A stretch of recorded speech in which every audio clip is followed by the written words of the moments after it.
Do you want to browse privately and stop websites from tracking you on Aloha Browser? In this video, I will show you how to block website tracking on the Aloha Browser step by step so you can protect your data and browse the internet safely. So let's go to see how it works. The first thing you have to do is to go to Aloha app.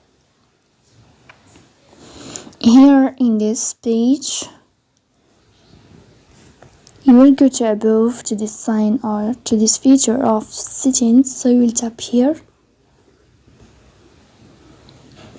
After that, in this window you will find privacy, so you click on privacy and you will enter here, and then in this page of privacy you will find do not track.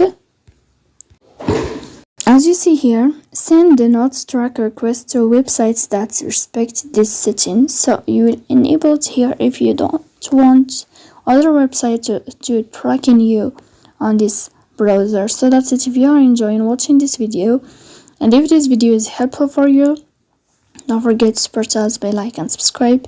See you next time.